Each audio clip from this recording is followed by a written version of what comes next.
స్తోత్రం నాయన, ప్రేమమైన దయగల ప్రభువా, నీ పరిశుద్ధమైన నామానికి వందనాలు ప్రభువా. రాత్రంతా కూడా కాపాడి వీకూజామని మందిరంలో ప్రభా మరి మమ్మల్ని నిలబెట్టినందుకు వందనాలు తెలియజేస్తున్నాను. నీ పరిశుద్ధాత్మ శక్తి నీ యొక్క వాక్యం ఎత్తిని మనం బలపరచండి మా హృదయాల్లో ప్రభా. ఈ యొక్క వాక్యం ఫలింపచేయండి.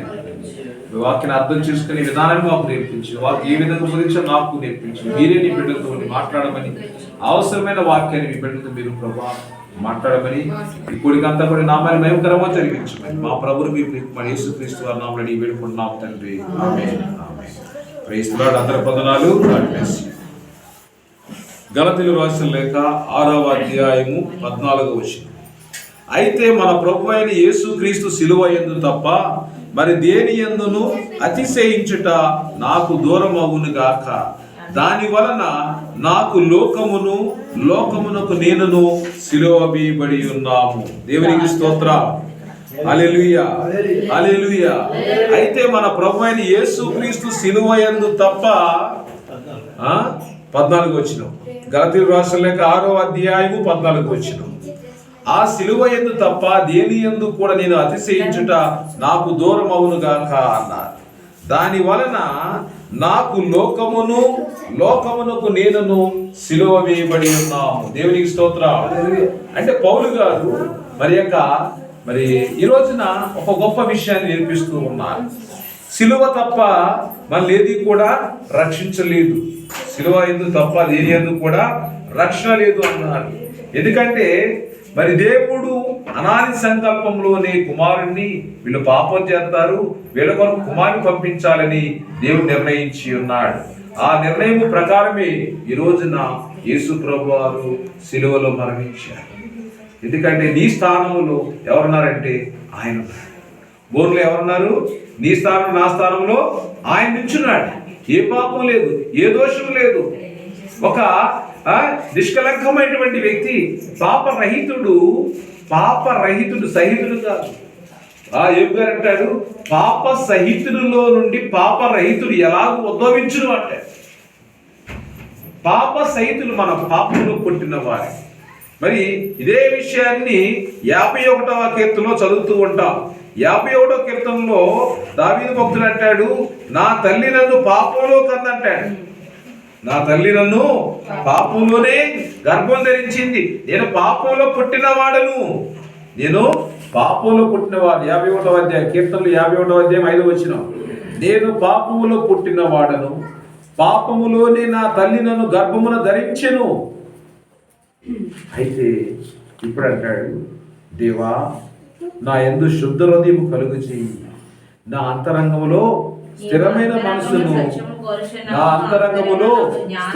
మనస్సును నూతనముగా పుట్టించుము అంటాడు. దేవుని బిడ్డలారా, ఇది ఎందుకు ప్రార్థన చేశాడు? ఇలాగా చేయలేనటువంటి పాపం చేశాడు. మనం కూడా మన జీవితంలో మరి అతిశయించాలి అంటే నా శక్తిని బట్టి నేను అతిశయిస్తాను, నా ధనాన్ని బట్టి నేను అతిశయిస్తాను, నా అందాన్ని బట్టి నేను అతిశయిస్తాను, నాకున్నటువంటి పేరు ప్రఖ్యాతుని బట్టి నేను అతిశయిస్తాను. అతిశయించుట దేని యందు అన్నాడంటే పౌలు గారు సిలువ యందు అన్నాడు. ఈ రోజున మరి నీవు నేను మన యొక్క శక్తిని, మన బలాన్ని, మన సామర్థ్యాన్ని నమ్ముకొని బ్రతుకుతూ ఉన్నాం. చాలా మంది మరి దేవుని బిడ్డలారా, డ్యూటీల కోసం దేవుడు పక్కన పెట్టిన ఉన్నారు. ఈరోజు నా సహోదరులు, దేవుడు నాకు ఇచ్చిన బిడ్డలు ఇద్దరు దేవుని మందిరాల మీద బయలుదేరితే దుష్టుడు అక్కడ అడ్డు కట్టేశాడు. ఇది సాతాను కానీ వాళ్ళు రక్షణలోకి వస్తున్నారని ఆఫ్ చేశాడు. అంటే దుష్టుడి యొక్క పనులు ఎలా ఉంటాయంటే, ఒకడు బాగుపడుతుంటే అస్సలు తట్టుకోలేడు. ఒకడు నీతిగా నడుస్తుంటే వాడిని ఎప్పుడు పడగొట్టాలా అని చెప్పేసి ఎదురు చూస్తూ ఉంటాడు. దేవుని బిడ్డలారా, ఈ రోజున మరి నువ్వు మందిరంలో కూర్చున్నావంటే ఇది దేవుని యొక్క ఆకర్షణ. నా ప్రియ సహోదరి సహోదరులారా, ఈ రోజున దావీదు భక్తుడు మరి ప్రార్థన చేశాడు, ఈ లోకంలో ఉన్నదంతా కూడా పాపము, ఈ లోకంలో ఉన్నదంతా కూడా పాపము. ఈ పాపము అంటుకుందనుకోండి పోవటం కష్టం. పాపం ఎలాంటిదంటే మరి గడ్డిలో ఒక రకం ఉంది, తుంగ అంటారు. అది ఎలా ఉంటుంది? కింద చిన్న ముద్దు లేకుండా, కాయ లేకుంటుంది. అది ఏంటంటే నువ్వు ఎంత పీకినా కానీ మళ్ళీ వచ్చేస్తూనే ఉంటుంది. నువ్వు ఎంత క్లీన్ చేసినా మళ్ళీ వచ్చేస్తూనే ఉంటుంది. దాని స్వభావం అది. అంటే దాని రూట్తో సహా తీస్తే తప్ప మళ్ళీ అదే స్థానం అది. నువ్వు ఎంత గడ్డి తీసినా వస్తానే ఉంటుంది. గరిక అంటారు, అది కూడా గడ్డి భూమి మీద ఫ్లాట్గా బాగుంది, కార్పెట్ గ్రాస్లా బాగుంది. అది కూడా ఎంత తీసినా పెరుగుతూనే ఉంటుంది ఇవన్నీ కూడా. ఎందుకంటే అలాగ పాపం అనేది మన హృదయంలోంచి ఎంత తీసినా కానీ అది అలాగే వస్తూనే ఉంటుంది, పెరుగుతుంది. దాన్ని పూర్తిగా నిర్మూలించాలి అంటే ఏం చేయాలి తెలుసా? మరి మనం ఆ యొక్క మొక్క గడ్డి మొత్తం తీసేసాం, రూట్లతో సహా తోకటి వెళ్తా తీసేసాం. మరి మనలో పాపం పోవాలి ఏం చేయాలి తెలుసా? లోకానికి మనం సిలువేసుకోవాలి. లోకంతో మనం ఏం చేయాలి? సిలువేసుకోవాలి. అప్పుడే పాపం పోవాలి. సిలువేటువంటి ఏంటి? లోకంతో మనం లోకానికి శత్రువులు అవ్వాలి. ఈ లోకానికి మిత్రుడైన వాడు పాపాన్ని ఏం చేయలేడు? తీసివేయలేడు. ఆయన ఏమన్నాడు? నేను పాపంలో పుట్టినవాడును అన్నాడు. నేను పాపములో పుట్టినవాడును, పాపములోనే నా తల్లి గర్భం ధరించి. ఎందుకు అంత పెద్ద మాట అన్నాడంటే ఈ లోకములో ఉన్నదంతా కూడా పాపం. లోకం ఉన్నదంతా కూడా పాపం. దేవుని విస్మరించారు వీళ్ళు. సో ఇలాంటి పాపంలో కూడా నా తల్లి నా గర్భం ధరించింది కాబట్టి నా అంతరంగములో నీవు నా అంతరంగములో సత్యము కోరుచున్నావు, అంతర్యమున నాకు జ్ఞానము తెలియజేయదు, నేను పవిత్రుడన్నట్లు హిస్సోపుతో నా పాపమును సంహరింపు అన్నాడు. దేవుని బిడ్డలారా, హిస్సోపుతో నా పాపం కడుగు, హిమము కంటే తెల్లగా అవుతానన్నాడు. ఈ రోజున నా ప్రియ సహోదరి సహోదరులారా, ఈ రోజున దేవుడు నిన్ను నన్ను తన సన్నిధిలో నిలబెట్టాడు. ఈ రోజున మనం ఏం కడుక్కోవాలంటే పాపాన్ని కడగటం కాదు, పాపాన్ని వేళ్లతో సహా తీసివేయాలి, దాన్ని పెగిలించాలి. నువ్వు ఎప్పుడైతే పాపాన్ని పెగిలిస్తావు మళ్ళీ పాపానికి నీలో స్థానం ఉండదు. హల్లెలూయా. ఇదండి సిలువలో అతిశయించడం అంటే. ఎందుకంటే పౌలు గారు ఒకప్పుడు హింసకుడు, దోషకుడు, హానికరుడు, సంఘాన్ని ఎంతో గలిబిలి చేసిన వాడు. అలాంటి వ్యక్తి కోకటి వేలుతో సహా దేవుడు పీకేశాడు. దేవుడి స్తోత్రం. దేవుడు ప్రతి ఒక్క బిడ్డను కూడా పట్టుకుంటాడు. ఈ రోజున మనం డ్యూటీకి వెళ్ళాలంటే ఎంతో సిద్ధపడతాం. దేవుడి మందిరానికి వెళ్ళాలంటే ఆలోచిస్తాం. ఎందుకంటే పని ఎలాంటిదంటే ఒకదాని తర్వాత ఒకటి. పనుల కోసం చూసావా మార్త వంటి జీవితం అవుతుంది. వాక్యం కోసం వెతికావా వాక్యమైన దేవుడు నిన్ను సంతృప్తినిస్తాడు. మరి రోజున మరి మన హృదయములో శుద్ధ హృదయం ఉండాలి. ఈ లోకములో ఆయన అన్నాడు కదా, ఏమన్నాడంటే మరి పౌలు గారు చాలా స్పష్టంగా చెప్తున్నారు ఈ మాటను. నేను ఆయన మరి పౌలు గారు మరి గలతీయులకు రాసిన లేఖనం అన్నారు, సిలువ యందు తప్ప మరి దేని యందు అతిశయించుట నాకు దూరమవును గాక. అంటే మనం బంధువులు కండి, చాలా మంది అంటారు చుట్టాలు వచ్చారండి, చుట్టాలు వస్తే ఎలా రావండి మందిరానికి అంటారు. దేవుని బిడ్డ చుట్టాలు రారండి, కూర్చోబెట్టండి ఒక అరగంట గంట. తప్పే ఉందా? దేవుడి కంటే వాళ్ళు ఇంపార్టెంటా? వాళ్ళు ఈ రోజున మన ఇంటికి వచ్చారు, వాళ్ళ ఇంటికి వెళ్ళి మంచిగా చూసుకుంటారు, మంచి భోజనం పెడతారు, ఆదిత్యం బాగా ఇస్తారు, తప్పలేదు. కానీ వీళ్ళిచ్చే ఆదిత్యం కంటే పరమానందం కావాలి కదా మనకి. పరలోకంలో యువగా ఆ తండ్రి ఇచ్చేటువంటి ఆనందం పొందాలి అంటే ఈ తాత్కాలికమైనటువంటి ఆనందాన్ని, చుట్టాలని కొద్దిసేపు వాళ్ళకి దూరంగా ఉండటం చాలా శ్రేయస్కరం. మరి ఈ రోజున చాలా మంది ఏం చేస్తున్నారు? విడిచి ఉండలేకపోతున్నారు. బంధువులు విడిచలేకపోతున్నారు, కుటుంబాన్ని విడిచలేకపోతున్నారు, సెల్ ఫోన్ విడిచలేకపోతున్నారు, ఆ సీరియల్ విడిచలేకపోతున్నారు. మరి ఎందుకంటే శరీరానికి లొంగిపోయారు, శరీరాశికి లొంగిపోయారు. మరి ఇక్కడ శిలో క్రైస్తవుడు అనేవాడు శిలో వేయబడాలి. నన్ను అనుసరించగోరు వాడు తన సిలువను ఎత్తుకొని నన్ను అనుసరించాలి అన్నాడు. మనమేమో ఏమో చెప్తున్నాం, నేను చర్చికి వెళ్తున్నానని చెప్పుకుంటాం. చర్చికి వస్తున్నప్పుడు 10 సార్లు వెనక్కి తిరిగి చూసుకుంటాం. అన్నం వండామా లేదా, కూర వండామా లేదా, డబ్బులు ఉన్నాయా లేవా, ఎవరు వస్తున్నారా లేదా, 10 సార్లు వెనక్కి తిరిగి చూస్తాం. అంటే ఇక్కడ ఆయన చెప్పిన నన్ను అనుసరించాలనుకున్నావా, సిలువ ఎత్తుకో. దేవుని స్తోత్రం. అంటే ఆ రోజు మాట ఇచ్చాం, ప్రభా నేను నా సిలువ, నీ సిలువను నువ్వు సిలువను నా కోసం మోసేవయ్యా, నేను నీ కోసం నా సిలువను మోస్తానయ్యా. తీర్మానం చేసుకున్నాం. రక్షణ పొందినప్పుడు మనం తీర్మానం చేసుకున్నాం, ప్రభా నీ కొరకు జీవిస్తానని. మరి ఈ రోజున మన జీవితం ఎవరితో ఉంది, మన యొక్క జీవితం ఎవరితో ఒకసారి చరి చూసుకోవాలి. దీని బిడ్డ ఎందుకు చెప్తున్నానంటే, దేవుడు మరి ఈ రోజున పౌలు గారు క్రీస్తు సిలువ యందు తప్ప మరి దేని యందు అతిశయించుట నాకు దూరం కావునుగా కాదు. మనం కూడా ప్రభా నీకు అసహ్యం కలిగించే ప్రతి ఒక్క కార్యము నాలో లయపరిచిన ప్రభుని ప్రార్థన చేయాలి. దేవునికి స్తోత్రం. మన ప్రార్థన పునాదులు కదిలిస్తున్నది, మన ప్రార్థన మన జీవితాన్ని స్థిరపరుస్తూ ఉన్నది. దావీదు మహారాజు పునాదు తన యొక్క జీవితంలో పాపము పెకిలించబడేలాగా ప్రార్థన చేస్తే రేయింబావులు దిగంబరుడై ఆహారము పుచ్చకుండా నీళ్లు తాగడం మానేసి అంత వేదనతో ప్రార్థన చేస్తే పాపం తుడిచి కొట్టుకుని పోయింది. జలప్రవాహంలో కొట్టుకుపోయినట్టు పాపం అంతా కొట్టుకుపోయింది. దేవుడు తర్వాత కొడుకునిచ్చాడు. దేవుని స్తోత్రం. హల్లెలూయా. మొదలు పుట్టిన కొడుకు, పాపం వల్ల పుట్టిన కొడుకు చనిపోయాడు. ఆ కొడుకు కోసం ఎంతో వేధించాడండి, వేదన భరించలేని బాధపడ్డాడు. నిజంగా ఈ రోజున మరి మనం మన యొక్క జీవితంలో దేవుడు దావీదు జీవితంలో గొప్ప కార్యం చేశాడు. దేవుడు పాపమంతా కూడా తీసివేశాడు. మరి పౌలు గారి జీవితంలో పాపమంతా తీసివేశాడు. ఇద్దరిని వాడుకున్నాడు, ఇద్దరిని ఘనంగా వాడుకున్నాడు. ఈరోజు నిన్ను వాడుకోడా దేవుడు. ఏ తండ్రి అయినా కానీ వాళ్ళ పిల్లోడు ఏదైనా ప్రైజ్ ఇచ్చినప్పుడు చాలా ముచ్చటగా సంతోషపడుతూ ఉంటాం. నా పిల్ల, నా కొడుకు, నా కూతురు ఇంతగా మరి సమాజం నా పేరు సంతోషపడతాడు. మరి ఈ రోజున పరలోకమందున తండ్రి నువ్వు చేస్తున్నటువంటి మంచి పనుల వల్ల, ఉత్తమ కార్యముల వల్ల, నీ పరిశుద్ధ జీవితం వల్ల ఇంకా ఎంత సంతోషిస్తున్నాడో చూడండి ఒకసారి. అంటే ఈ పిల్లలు అనుకుంటారు మా అమ్మ మా నాన్నకి మంచి పేరు తీసుకురావాలనుకుంటారు. మరి ఈ పిల్ల ఏమనుకోవాలి, ఈ పిల్ల మనమేమనుకోవాలి? మాకు తండ్రి ఉన్నాడు, ఆ తండ్రికి మేము ఇష్టమైన పిల్లలుగా ఉండాలని మనం డిసైడ్ అవ్వాలి. చిన్న పిల్లడు ఏమంటాడు, మా అమ్మ నాన్నకి నేను మంచి నేమ్ తేవాలి, క్లాసు ఫస్ట్, మనం ఎక్కడ ఏం రావాలనుకుంటున్నాం, చర్చిలో ఎలా ఉండాలి, మనం అక్కడ తీర్మానం చేయాలి. దేవుడు నిన్ను ఉంచిన స్థానంలో నువ్వు ఫస్ట్ ఉండాలి. దేవుని స్తోత్రం. హల్లెలూయా. కొంతమంది పేరుకు మాత్రమే ఫస్ట్, లోనంతా కూడా చాలా దారుణంగా ఉంటుంది పరిస్థితి.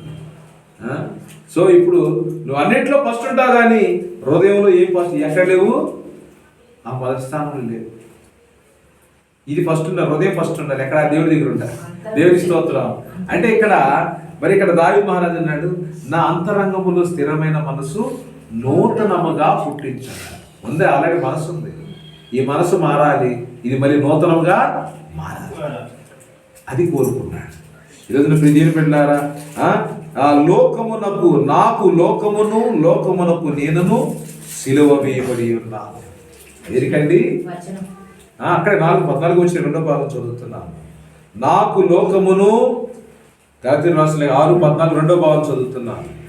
నాకు లోకమునకు నేనును సిలువ వేయబడి అదేమంటాడు అంటే ఇక్కడ మరి యేసుప్రభువు చెప్పారు కదా, నన్ను అనుసరించుకోరువాడు తన సిలువను ఎత్తుకుని నన్ను అనుసరించాలని చెప్పాడు. ఆయన చెప్పాడు. మరి ఆయన చెప్పాడు కాబట్టి మరి ఈ రోజున దేవుని బిడ్డలారా, ఈ లోకములో మరి మనము ఇంకా ఎలా ఉండాలంటే, మన యొక్క ఏ పాపం ఎరుగని ఆయన నీ కొరకు నా కొరకు సిలువ వేయబడ్డాడు. చూసి చదువుతున్నాం కదా, 2 కొరింథీయులకు రాసిన లేఖ 5:27 చదువుతాం మనం ఆయన యందు దేవుని నీతి అవునట్లు పాపం ఎరుగని ఆయనను మన కోసము పాపముగా దేవుడు చేశాడు. పాపం ఎరుగని ఆయనను మన కోసము పాపముగా చేశాడు దేవుడు. ఈ రోజున మరి ఆ సిలువ యందు నాకు లోకమునకు నేనును సిలువ వేయబడి ఉన్నాము. సిలువ వేయకపోతే చాలా కష్టము, సిలువ వేసుకుంటే చాలా సంతోషము. నా ప్రియ సహోదరి సహోదరులారా, మరి ఈ రోజున దేవుడు మన యొక్క బలహీనతను చూసి ఆయన మరి అన్నిటినీ కూడా తీసివేస్తూ ఉన్నాడు. అన్నిటినీ కూడా ప్రతి ఒక్క బలహీనతను కూడా ఆయన తీసివేస్తూ ఉన్నాడు. తీసివేస్తే ఆయన అంటాడు ఈ లోక నటన గతించిపోతున్నాడు. ఈ లోకంలో ఉన్న నటనంతా కూడా గతించిపోద్దని చెప్తూ ఉన్నాడు. సో మరి ఈ లోకముతో మనం సిలువ వేయబడాలి. దేంతో సిలువ వేయబడాలండి? లోకముతో మనము సిలువ వేయబడాలి. సిలువ వేయబడినప్పుడు ప్రభు యొక్క ప్రేమను మనము అనేక మందికి ప్రకటించగలము. మరి ఎందుకంటే సమయము చాలా తక్కువగా ఉంది కాబట్టి మన పోరాటము మన యొక్క శారీరక సౌందర్యం గురించి కాదు. ఈ లోక నటన గతించిపోతూ ఉన్నది. ఈ లోక నటన ఏమవుతుందండి? అయిపోతూ ఉన్నది. ఇదంతా కూడా అయిపోద్ది. మిగిలేదు ఇంకేంటంటే ఇంకేం లేదు. ఏమీ మిగలదు. దేవుని బిడ్డలారా, మరి పౌలు గారు అంటారు మొదటి కొరింథీయులకు రాసిన లేఖ 7వ అధ్యాయము 31వ వచనము. మొదటి కొరింథీయులకు రాసిన లేఖ 7వ అధ్యాయము 31వ వచనము. ఏలయనగా ఈ లోకపు నటన గతించుచున్నది. ఈ లోకపు నటన ఏమవుతుంది? ఏలయనగా ఈ లోకపు నటన గతించుచున్నది. ఈ లోకము అనుభవించువారు 7వ అధ్యాయం మొదటి కొరింథీయులకు రాసిన 7:31లో ఈ లోకము అనుభవించువారు అమితముగా అనుభవింపనట్టును ఉండవలెను. ఈ లోకమును అనుభవించుచున్నారు, అమితముగా అనుభవింప ఉండనట్టును ఉండవలెను. ఏలయనగా ఈ లోకపు నటనంతా కూడా గతించిపోతుంది. ఎంతకాలం నువ్వు నటిస్తావు? మరి పౌలు గారు అంటారు ఎలా ఉన్నాను అంటే ఆయన మరి ఇప్పుడు ఇదేం పెట్టారా? మొదటి కొరింథీయులకు రాసిన 4:13 అంటాడు దూషింపబడి బతిమాలు కొనుచున్నాము, లోకమునకు మురికిగాను అందరికీ పెంటగాను ఇప్పటి వరకు ఎంచబడి ఉన్నాను అంటాడు. లోకానికి ఎలా ఉన్నాడంట? లోకమునకు మురికిగాను అందరికీ పెంటగాను ఇప్పటి వరకు ఎంచబడి ఉన్నాను అంటున్నాడు. ఈ లోకంలో నా స్థానం ఏంటంటే అందరి దగ్గర మురికిపోయాను. అందరూ వాడు ఎందుకంటే సమాజం త్రోసివేయబడివాడు. ఎందుకున్నాను అంటే నా కష్టం, నా చేతులతో కష్టపడి పని చేసుకుంటూ మీకు సువార్త చేస్తున్నాను, మిమ్మల్ని రక్షించాలని, ఆ ప్రభావం మీకు ప్రకటించాలని నేను మీ కొరకు నేను సిలువ వేసుకుని ఉన్నాను. దేని బిడ్డారా, ఈ లోక జ్ఞానం అంతా కూడా వెరితనంగా చూశాడు. ఆయన వెరితనంగా చూసి దేవునితో సిలువ వేయబడి ఉన్నాడు. ఈ రోజున ఈ లోకపు నటన గతించిపోతూ ఉంది. ఈ నటన అంతా కూడా మనం ఇక్కడ యాక్టర్స్ అండి. షేక్స్పియర్ అంటాడు the world is a stage అంటాడు. ఈ లోకము నటనాలయం అంటాడు. The world is a stage, we are the actors and actors అంటాడు. మరి మనం కళాకారులు. ఈ రోజున ఈ జీవితం మారాలి. ఈ జీవితంలో దేవుడు మరి గొప్ప అద్భుత కార్యాలు చేస్తూ ఉన్నాడు. దేని బిడ్డారా, ఈ జీవితం మారకపోతే నువ్వు ఇంకా క్రైస్తవుడిని పిలిపించుకున్నా వ్యర్థమే. మరి ఈ యొక్క జీవితంలో మరి మనమందరం కూడా మరి దేవుడు నిన్ను ఎందుకు నిలబెట్టాడంటే లోకానికి తీర్పు తీర్చడానికి నిలబెట్టాడు. దేవుని స్తోత్రం. మరి ఈ రోజున దేవుడు యేసుక్రీస్తు లేపిన దేవుడు ఈ రోజున మనందరికీ కూడా తన సన్నిధిలో కూర్చోపెట్టాడు. ఎందుకంటే no more you sit like as you are. నువ్వు ఇంకా అలా కూర్చోడానికి వీల్లేదు. దేవుడు నిన్ను ఈ లోకానికి తీర్పు తీర్చుకుంటున్నాడు. దేవుని స్తోత్రం. దేవుడు ఏం చెప్తున్నాడు? లోకానికి తీర్పు తీర్చున్నాడు. ఎవరు తీర్పు తీర్చగలరు? దేవుడు. మనం కూడా తీరుస్తామండి. నమ్మరా? మనం తీర్పు తెచ్చమన్నాడు దేవుడు. చూడండి, ఆ మొదటి కొరింథీయులకు రాసిన లేఖ 6వ అధ్యాయం 2వ వచనం. మొదటి కొరింథీయులకు రాసిన లేఖ 6వ అధ్యాయం 2వ వచనం. పరిశుద్ధులు లోకమునకు తీర్పు తీర్చుదురని మీరు ఎరుగరా? మీ వలన లోకమునకు తీర్పు జరగవలసి ఉండగా మీకు అల్పమైన సంగతులను గురించి తీర్పు తీర్చడం మీకు యోగ్యత లేదా? మనము దేవదూతలకు తీర్పు తీర్చుదామని ఎరుగురా? ఈ జీవ సంబంధమైన సంగతులను గురించి మరి ముఖ్యముగా తీర్పు తీర్చవచ్చును కదా. ఇప్పుడు ఎవరికి దేవదూతలకు కూడా ఎవరు తీర్పు తీర్చుతారు? తీరుతామా తీరవచ్చుమా? దేవదూతలకు కూడా తీర్పు ఎవరు తీరుస్తారు? పరిశుద్ధులండి. పరిశుద్ధులు. నువ్వెవరు? పరిశుద్ధులే కదా. పరిశుద్ధుల్లో పాపం ఎలా ఏలుబడి చేస్తుంది? పాపము ఏలుబడి చేయకూడదు. పాపము ఈ ప్రభుత్వం చేయడానికి ఏ మాత్రం కూడా అవకాశం లేదు. మీరు దైవం, మీరు పరిశుద్ధులు, లోకములకు తీర్పు తీర్చుదరని మీరు ఎరుగారా అని వాక్యం ప్రశ్నిస్తూ ఉన్నారు. మీ వలన లోకములకు తీర్పు జరగవలసి ఉంది. మీరు అల్పమైన సంగతులకు తీర్పు తీర్చుటకు మీకు యోగ్యత లేదా? అంటే నువ్వు పనికి రావా అని అంటున్నాడు ఆయన. నువ్వు అర్హుడు కాదా? ఎందుకు తీర్పు తీర్చలేవు? నీలో పాపం లేకపోతే నువ్వు ఛాలెంజ్ చేస్తావు. నీలో పాపం లేకపోతే నువ్వు లోకాన్ని తీర్పు తీరుస్తావు. అందుకే యేసు ప్రభువు వారు ఏమన్నారంటే, నాలో పాపం ఉన్నదని మీరు ఎవరైనా నిరూపించగలరా? ఇది ఛాలెంజ్ అంటే, ఇది ఛాలెంజ్ అంటే. క్రైస్తవ జీవితంలో ఛాలెంజ్ అంటే ఇదండి. నాలో పాపం ఉన్నదని నువ్వు నిరూపించగలవా? చాలా మంది నిందలేస్తారు. ఒక అమ్మాయి రోడ్డు మీద వెళ్తుంటే అందరికన్నా అక్కడే ఉంటాయి. అలాంటిది ఇలాంటిది సమరయ స్త్రీని కూడా అన్నారు.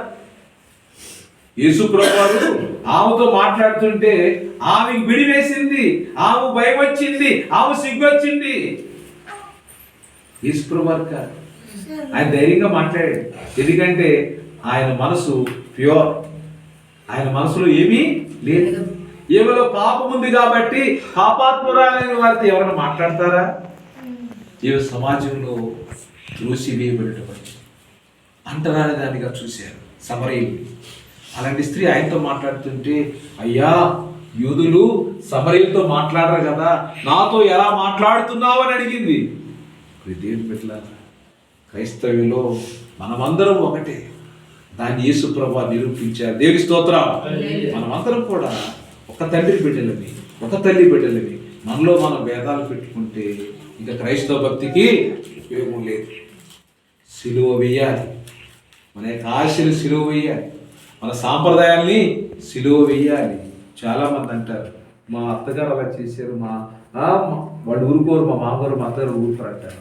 ఏంటి ఊరుకునేది? వాక్యం ఏం చెప్తా చేయండి. దేవుని స్తోత్రం. వాక్యం ముఖ్యం. ఇక్కడ వాళ్ళెవరు కూడా శాశ్వతం కాదు. ఆయనైనా, భార్య అయినా, పిల్లైనా మనతో కొంతకాలం ఉంటారు. ఈ నటనాలయములు కొంతవరకే ఉంటారు. ఈ లోకము నటనాలయము కాబట్టి కొంతకాలం వీళ్ళందరూ ఉంటారు. మనము దేవదూతలకు తీర్పు తీర్చుదామని ఎరుగరా? ప్రియమైన బిడ్డలారా, దేవదూతలకు కూడా తీర్పు తీరుస్తామని మీకు తెలుసా తెలీదా? ఇప్పుడు అర్థమైందా? మనం దేవదూతలకు కూడా తీర్పు తీరుస్తాం. అక్కడ కింద ఉంది, మీకు సిగ్గు రావాలని చెప్పుచున్నాను. ఏమి? తన సహోదరుల మధ్యన వ్యాజ్యం తీర్చగల బుద్ధిమంతుడు మీలో ఒకడైనా లేడా? అయితే ఈ సహోదరుడి మీద వ్యాజ్యం ఆడుచున్నాడు, మరి అవిశ్వాసులు ఎదుటినే వ్యాజ్యం ఆడుచున్నాడు. ఒకరి మీద ఒకడు వ్యాజ్యం ఆడుట మీలో ఇప్పటికే కేవలం లోపము. అంతటికంటే అన్యాయం సహించడం మేలు కాదా? దానికంటే మీ సొత్తులను అపహరించబడించుట మేలు కాదా? అయితే మీరే అన్యాయం చేయించున్నారు, అపహరించుచున్నారు, మీ సహోదరులకి ఇలాగే చేయించున్నారు. దేవుని పిల్లారా, మరి మనం చాలా జాగ్రత్తగా ఉండాలి. వాక్యం ఏం చెప్తుందంటే చాలా జాగ్రత్తగా ఉండాలి. ఈ అధ్యాయం తర్వాత చదవండి. మళ్ళీ చాలా జాగ్రత్తగా ఉండాలి. కాబట్టి మరి పౌలు గారు ఏమన్నారంటే, పౌలు గారు అనేటువంటి వాక్యం తీసుకుందాం మనం. గలతీయుల రాసిన లేఖలో వేరే వచ్చినానికి వెళ్ళాలనుకోవట్లేదు, కానీ ఆయన చెప్పినటువంటి మాట ఏంటంటే, నాకు లోకమునకు నేనను సిలువ వేయబడి ఉన్నాను. మరి మొదటి కొరింథీయుల రాసిన 1:18 ఏమని రాశారు? సిలువను గురించిన వార్త ఎవరికి వెరితనం ఉండదంట. చూడండి, మొదటి కొరింథీయుల రాసిన 1:18 చదవాలి. ఎవరన్నా చదవాలి. 1:18 సిలువను గురించిన వార్త రక్షించిన వారికి వెర్రితనము గాని రక్షించబడుచున్న మనకు దేవుని శక్తి. దేవునికి స్తోత్రం. హల్లెలూయా. ఇది దేవుని శక్తి. పౌలు గారు నేను సిలువ యందు అతిశయిస్తానన్నాడు. ఎందుకనంటే ఇది దేవుని శక్తి, దేవుని యొక్క ఆయుధం. దేవుని స్తోత్రం. హల్లెలూయా. దేవుని బిడ్డలారా, ఈ రోజున మనకి ఇచ్చినటువంటి ఆయుధము సిలువ శక్తిని ప్రవహిస్తూ ఉన్నాడు. సిలువ శక్తిని ఆయన మనకిస్తూ ఉన్నాడు. ఈ యొక్క 1:23 కూడా చదవండి. మొదటి కొరింథీయుల రాసిన 1:23. అయితే మేము సిలువ వేయబడిన క్రీస్తును ప్రకటించుచున్నాము. ఇది మరి తర్వాత వస్తే 24 వచనంలో, ఆయన యూదులకు ఆటంకముగాను అన్యజనులకు వెర్రితనముగాను అన్నాడు, కానీ యూదులకేమి క్రీస్తు దేశస్తులకేమి పిలువబడిన వారికి క్రీస్తు దేవుని శక్తియు దేవుని జ్ఞానమునై ఉన్నాడు. దేవుని వెరితనము మనుషుల జ్ఞానము కంటే జ్ఞానం కలది, దేవుని బలహీనత మనుషుల బలము కంటే బలమైనది. సహోదరులారా, మిమ్మల్ని పిలిచిన పిలుపును చూడండి. మీలో లోకరీతిని జ్ఞానమైన ఘనమైనను గొప్ప వంశమా అనేకులు పిలువబడలేదు కానీ మరి మనల్ని పిలిచాడు దేవుడు. మీలో జ్ఞానులు తెలివి కలవారు బలవంతులైనా ఇల్లు నన్ను ఆయన పిలిచాడు. ఈ పిలిచిన పిలుపుకు యోగ్యముగా మనం బ్రతకాలని వాక్యం నేర్పిస్తున్నది. సిలువను గురించిన వార్త అండి. నశించుతున్న వారికి వెరితనం, రక్షించబడిన మనకు దేవుని శక్తి. తెలుసుకునే వారు నశించిపోతూ ఉన్నారు, అన్యులుగా మిగిలిపోతున్నారు. నా గొర్రెలు నా స్వరం వింటాయి, నా కాని గొర్రెలు కూడా ఉన్నాయి, అవి నశించిపోవడం నాకు ఏమాత్రం కూడా కానీ ఎలా చూస్తున్నారు వాళ్ళు. నిన్న శ్రీకాకుళంలో అక్కడ క్రిస్మస్ మీటింగ్ జరుగుతుంది, జేమ్స్ హాస్పిటల్ అంట. అక్కడ మీటింగ్ జరుగుతుంటే కొంతమంది వెళ్ళి ఇక్కడ మీటింగ్ ఎవరు పెట్టుకోవాలని అడుగుతున్నారు. క్రిస్మస్ అనేది ప్రపంచమంతలో జరిగే ఏకైక పండుగ క్రిస్మస్ అనేది. క్రిస్మస్ అంటే మనం ఏదో చేయట్లేదు, ఎవరు బాధలో ఉన్నారో వాళ్ళు ఆనందపరుస్తున్నాం. మేము ఏదోరా మాకు దేవుడిచ్చిన దాన్ని బట్టి వాళ్ళకి చీరలో, చాక్లెట్లో, కేకో ఏదో ఇచ్చి మేము వారిని ఆనందపరుస్తున్నాం. వాళ్ళ జీవితంలో కనీసం ఎప్పుడు కూడా డ్యూటీకి వస్తారు, మాకు ఎప్పుడు కూడా ఎంతో వికారంగా ఉంటుంది, బాధగా ఉంటుంది. ఆ బాధను తీసివేయాలని ప్రభు మాకు ఆనందించాడు. ఆ ఆనందాన్ని మేము పంచుకుంటున్నాం. ఇక్కడ దీనికి ఏదో మత మార్పిడి జరిగిపోతుంది. ఏ మార్పిడి జరగదండి, ఏ మత మార్పిడి జరగదు. మత మార్పిడి ఎవరు మార్చాల్సిన అవసరం లేదు. ఎవడి మతము వాడితే. ఇది మతము అంటే విధానం, తత్వం, ఎవరి తత్వం వాళ్ళదే. నేను ఇంతే ఏంటండి, నేను ఇంతే, అదే మతం. మతం అంటే దేవుడని దేవుడు కాదు, మతం అంటే దేవుడు కాదు. నేను ఇంతే అంటాం కదా, అదే మతం అంటే. వాడి మతం అంతే, వాడు వదిలేండ్రా అంటాడు. వాడు ఎంత చెప్పినా వినడు, వాడిని వదిలేండ్రా. అదే ఈ రోజున మరి నశించుతున్న వారికి వెరితనంగా ఉన్న సిలువ, రక్షించబడిన మనకు దేవుని శిక్ష. ఈ సిలువ తప్ప దేని యందు కూడా రక్షణ లేదు, రక్షణ లేదు. ప్రభువారు నిన్ను ఆకర్షించారు, నీ కుటుంబాన్ని ఆకర్షించారు, నీ బిడ్డలు ఆకర్షించారు. ఇక మనం దేవుని సన్నిధిలో యోగ్యంగా ఎదగాలి. దేవుని మనలను, మన పిల్లలను దీవించి ఆ సిలువను, ఆ సిలువ శక్తిని పొందుకోవాలి. ఈ లోకములో దేని యందు మనం అతిశయించుకోవాలి. లోకానికి సిలువ వేయబడి పరిశుద్ధంగా మనం జీవించి ఈ లోకంలో అనేక మంది తీర్పు తీర్చేవారిగా ఉండాలి. మరి దేవదూతలు తీర్పు తీర్చేవారిగా ఉండాలి. దేవుడు మనల్ని హెచ్చిస్తూ ఉన్నాడు. దేవుడి మాటలు దీవించి మనల్ని కాచి కాపాడును గాక. ఆమేన్. Praise the lord. అందరికీ వందనాలు.